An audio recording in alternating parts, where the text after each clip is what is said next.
Serious, what's something someone said that absolutely crushed you? Power Browse said. Was about 30 minutes into my workday when I got a call from my mom. I ignored it, but saw she left a VM. She normally doesn't call me during work, so I checked the VM and she's frantic saying my dad has been in an accident and was taken to a hospital about 15 minutes from where I worked. I immediately start freaking out and I carpool, so I didn't even have a car to get to the hospital. Thankfully, a coworker offers to drive me and I meet up with my mom and we're just waiting for any information. They take us to a room and said the doctor would be with us shortly. At this point, I'm scared but optimistic that he's okay, but I should have known better. There was another family that arrived around the same time as us, and when they got there they ushered them straight to the room their loved one was.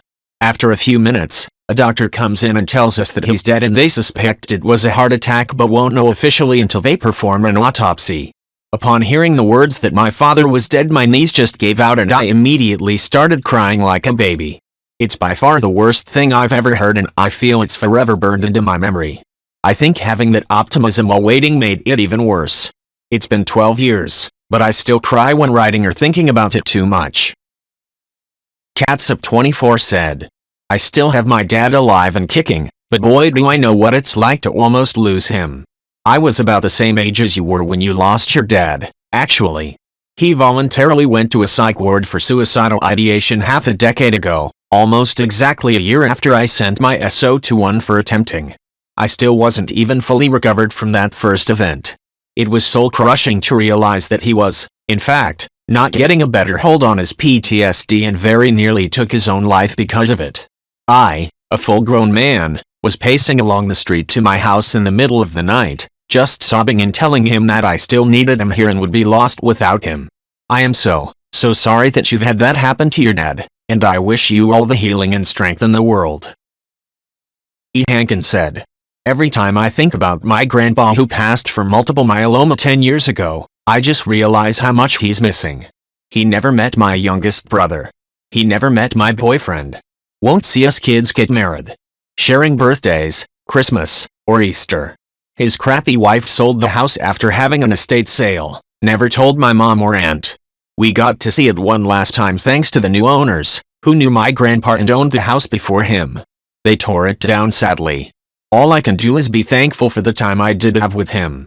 I have so many memories, even from when I was 3, going out there on that farm having M&Ms and exploring his broken old bicycle junkyard and feeding the chickens, but mostly just building corn castles lol. Running through the cornfields or crushing cans in the garage. Petting the cats and playing with the dogs. Admiring the huge willow tree and scaring my brother about monsters on a giant snow pile. Messing up the clothesline. Going up creaky stairs to explore the barn with my cousin and driving a four-wheeler on his lap when I was 4. Just remember how much you enjoyed each other's company. It's so sad, but they loved you to the moon and back and wish you all the best in your long life. Ruzel42 said. Many years ago in 8th grade health class I learned about the birds and the bees and realized that I had been sexually abused as a child. I was crushed and traumatized. I told my mom after days of self-struggle. And nothing came of it. Senior year of high school I get admitted to an inpatient mental health facility after my suicide note was discovered. In family therapy I was talking about the sexual abuse and my mom tells me, I don't remember that. I must have forgotten you telling me. I was shattered. SammyHummy74 said. Yeah. I was 15, and my best friend, and neighbor for my entire life, had died in a car crash. Someone called and told me, but I laughed at them because I had just been to his house a few hours earlier and he was fine. I told my mom, and she said it was probably nothing, so I went on with my day. Then she came home and there was a knock on the door. She called me into the room, and the look on her face gave it away. All she could muster was yeah, but that was plenty enough to send my world spiraling down around me. It's been almost 6 years without him, and nothing's ever been the same. Rest in peace, my dude. Osine Mineraling said. I was working in a grocery store and saw someone buying something that I had a manufacturer's coupon for $1 off. This is in a very nice neighborhood and this was an older lady with money. So I say, here you go, $1 off. She looked shocked and said this is the nicest thing that someone has done for me in years with sincerity and a hint of heartbreak. I was rendered speechless. I think about her every time I hand a coupon to someone and hope nobody says that to me again. OK Construction 1376 said. What the fuck? Who the fuck says that to a kid? Not to mention someone in your shoes. Jesus, where do people get the inclination to be cruel like that from? I haven't heard you sing, but I know that all singing done by those who love too is a beautiful thing. Loving something and putting more of that good thing into the world because you care is never ugly, only beautiful. I hope your life and voice keep dancing with each other, either publicly or privately, and I hope your confidence can return in full swing someday soon. Smart Guy 6962 said. I contacted a woman I dated when I was 18. She had apparently tried to find me for a long time and gave up. She told me that when we broke up she moved away and found out she was pregnant. She gave birth and raised him with some new man. I never knew she got pregnant. When he was 21 he was at college and got killed in a car wreck. So one day I found out I had a son and that he died and he and I never got the chance to meet. It was so devastating. She sent me pictures and he looked a lot like me. How do you mourn a child you never met and didn't know you had? Evil Relative 6137 said. My granddad was dying in the hospital. He took my hand right before I left his room, looked me in the eye and said, "Least I got to see you one last time." I've never fought so hard to hold back tears. It got worse though, because he didn't actually die. His dementia got worse and I had to spend 2 more years watching my grandfather fade away while he completely forgot all of us. Life's a bitch, then you die. Sometimes, life's a bitch, kicks you in the balls, watches you cry, then you die. Street Independence 62 said. WTF. I'm not a songwriter, but I'm a violinist and also an artist, and my personal #1 rule for this stuff is, no artwork, whether it's a drawing, painting, new skill, song you wrote, is a waste unless the person making it didn't try. You never call something that someone put all their effort into waste, garbage, junk, etc. It's okay not to like it, but just because you don't like it doesn't mean it's trash.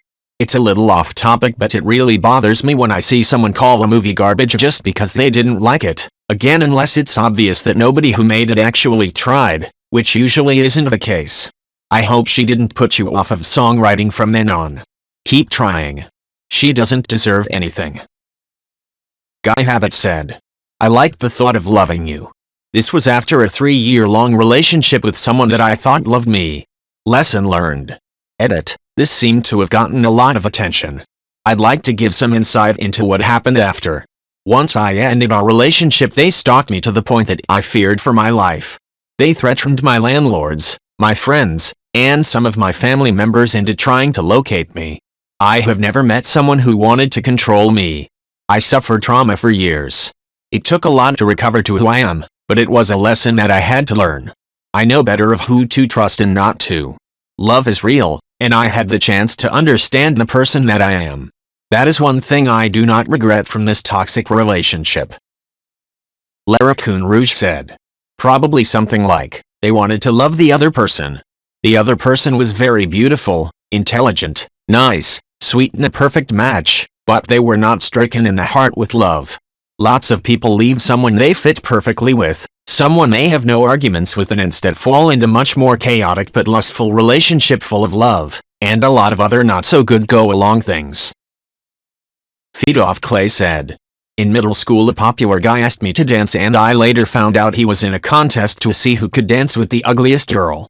That stays with you, I get it. But think about all the people you know who grew into their looks. Another big factor is style and confidence. Honestly, the difference in looks between the girls considered attractive in their teens versus those considered ugly or plain is sometimes really slim if not existent. It's how the beauties carries themselves or the people they're around, or how they enhance their looks with cosmetics or a hairstyle. As years pass, so do those weirdly subjective judgments on who is attractive. Your husband isn't lying. Cash for Crickets said.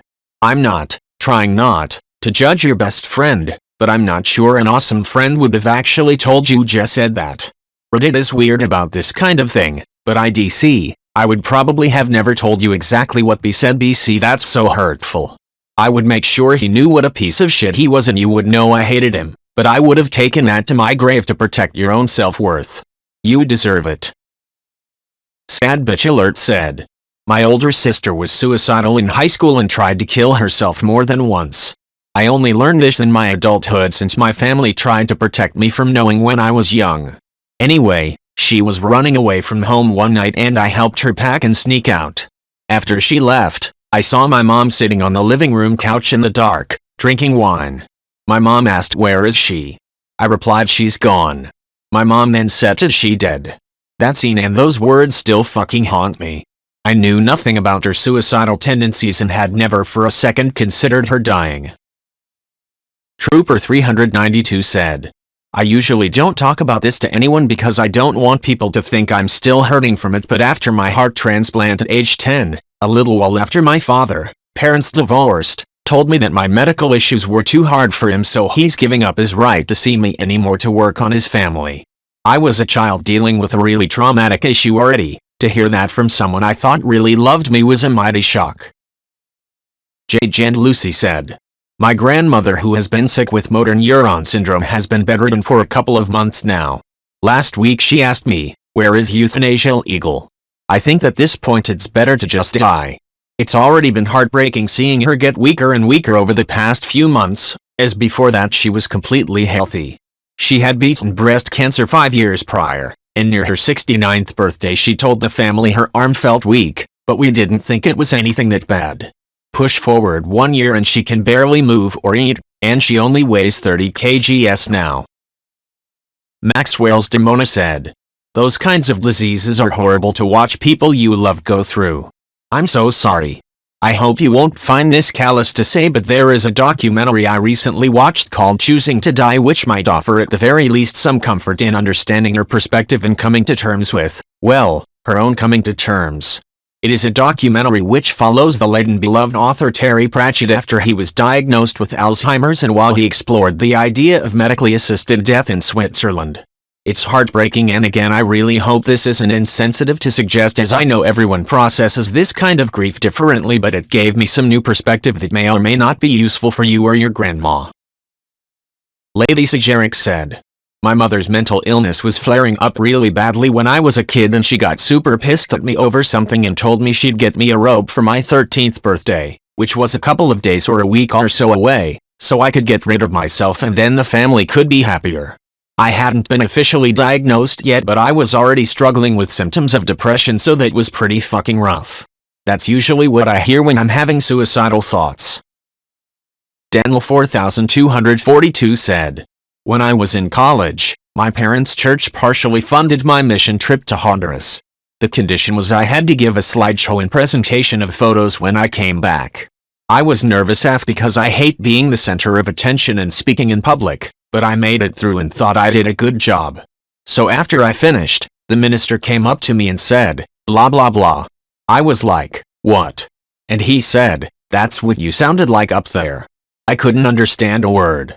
Literally set me back decades in my confidence on speaking in front of other people. Still at age 45 I think about that before I have to do it." Adinator 548 said, "I can't even imagine hearing this. I always thought that I was good at empathizing with people, but I can't even fathom how much that would hurt. When I was in 8th grade, someone I knew the prior year took her life. I didn't know her too well, but my band teacher, she and I had jazz band together, was visibly distraught. Never being around something like that, I imagined thought that was excessive. I hate that thought. He was actually took it extremely well, now that I look back on it, but just last year my cousin told me about what he saw at the funeral. The girl's mother was crying rivers the entire time, clutching a soaked teddy bear. I hate thinking about what that mother went through. I do wish that I knew her better so that maybe I could help in any way. She was such a nice girl and so much fun to be around. Just thinking about her makes me want to cry. And I barely knew this girl. If I heard those words that you did, I don't know if I could handle it. I can't imagine what you went through, and I really hope you were able to get over it, or that you are currently." I saw the pandas coming said, "When I was in art school, I was doing a module focusing on writing and drawing children's books. That was my dream. One lecturer told me I should focus on writing and quit drawing. The other told me my writing was too cerebral and I should give up that part. Eventually I graduated, but haven't done a story since. I'm terrified because my drawings aren't great, much less now, like 7 years later, and my writing is shit, so why should I bother? Now I'm at a dead-end job, unhappy as can be and frustrated and sad every day. Living the life, huh?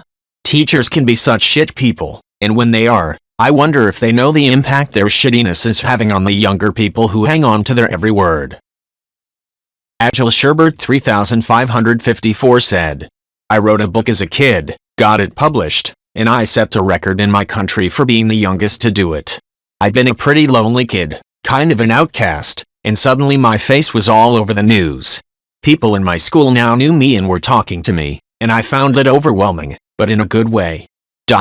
And I remember a particularly nasty boy. He looked at me coldly as I chatted animatedly to someone else and said, you know that they're only talking to you because you wrote that book, right? Don't act like you're suddenly popular. Everyone will forget about this after some time and you will just be some loser. I remember the smile being wiped off my face from the shock. I don't think the harshness of those words ever left me. I began worrying that I was deluding myself into thinking people liked me, whether I was really unlikable but they were sucking up to me. Most of all, I was horrified to think that people would see me as a stuck-up snooty overachiever. Actually, I don't know what in particular I felt afraid of, except that those words filled me with a deep dread like tar that was choking my system. Agile Sherbert 3554 said, I found it hard to take pride in my achievements after that, and I avoided talking about my book or anything else I've done to people even when it was brought up. Writing itself began to bring me shame, and it breaks my heart because I've always loved writing. I've only recently been able to bring myself to write again and I couldn't believe how much I missed it. I wish someone had been there to tell me that his words weren't true, and that people had truly admired what I had done and for once felt an incentive to get to know me better, and they actually liked me. True, the buzz died down after a while, but the friends stayed for long after. Guys, you don't know what effects your words are gonna have on someone. This boy told me these words in the 7th grade and it still stays with me years later. Please try to be nicer. Snoopickles 3213 said, I teach adult ed. A colleague of mine who began working at our school at the same time I did was chatting with me during a break when a couple students came by and said something about what time they should arrive at her house. When they left, I just asked, having a class gathering, in a conversational tone. She replied, laughing a little, yeah. You are not invited. I was appalled, not because she didn't invite me to a private get-together with some students whom I didn't even know, but because she thought she had to tell me that. Like I would ever have tried to wrangle an invitation to any event that another person was hosting but hadn't asked me to attend. I have never been like that in my life, and I would have thought after knowing her for a couple of years, she would know that, too. We're still friends, but she has no idea how awful she made me feel that day. Adorable Bumby 14 said, when I was young I had a big Rottweiler. She grew up with me. She was a puppy when I was a kid, so after 6 years, she was amazing, sweet and just all around great. She even helped us when someone shot up her house. This was a week before she died. She stopped eating and like any good owner my mom and older sister went to go and take her to the vet. It took them like 4 hours to get back, which was really weird. When they came back my older sister was crying. When I asked them what happened they said she died from cancer. I forgot what kind, but as soon as I heard those words I couldn't breathe. It was like the air was punched out of me. Well, that's my sob story. That's Classified said. So I'm half Slovak by heritage. Was raised by family that essentially lived in a Slovak and Polish enclave in the States for multiple generations. So despite being a third-gen American, I got a lot of knowledge and appreciation for my heritage and traditions. My middle name is Ivan. But, being Slavic, it's pronounced Ivan. In 1st grade the teacher was going around the room asking us all to share our middle names. Gets to me, and proudly say Ivan. Teacher goes, Ivan? That's a girl's name. And starts laughing really hard and tells me to go home and ask my parents what my middle name really is. All of my classmates laughed along with her. I suddenly realized that my name wasn't normal, and as a kid who over time struggled to accept himself as gay, I was terrified and ashamed of anything that made me girly in my peers' eyes. I told people that my middle name was Ivan for years because I was so embarrassed and worried about being called girly, till I got to 9th grade and realized, wait, fuck that bitch, she's dumb and Slavs are badass.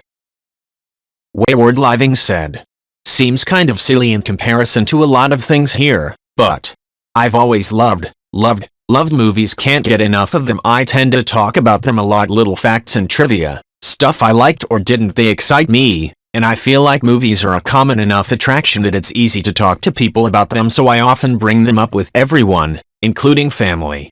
There was a time I was in the midst of a real rough patch with my family. I've been outed by someone at the church we were attending, just as I was only beginning to come to terms and acceptance of myself being gay, and during a family sit-down discussion airing of bullshit, I brought up feeling very ousted from my family and also feeling very alone and friendless for many reasons, one of them being that I don't feel like a particularly fun or interesting person. My older brother, who I once adored to no end, said without hesitation, "Well, have you ever thought about shutting up about movies for once in your life and finding literally anything else to talk about?"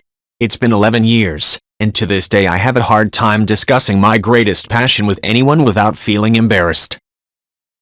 Oogligoy0211 said, "As a coach for more than a decade for kids ranging from 3 to 18 years old, fuck the coach. You don't have to agree with what the kid is doing, and they might actually show you that they can do it differently. Whenever correcting a child in sports, you should always use the sandwich method: compliment, correct, compliment. The child might be trying their best, but it might not be working well. The coach's job is to teach the child the correct way or a better way that works.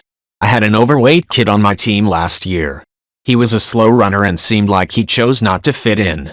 I have taught all my kids to be inclusive, so he came around as a teammate. He was struggling with getting to first base but would hit the ball and just get thrown out because he was a slow runner. We talked about working on where and how he hit the ball to give himself a possible advantage to get on base. He worked on it, and at the very next game, he ran to first and beat the throw there because of where he had hit it. He was super excited and it boosted his self-confidence by a lot. I don't think he even thought about it, but to me it was the best experience of the whole season for me, to see that excitement he had about learning to play to his strengths.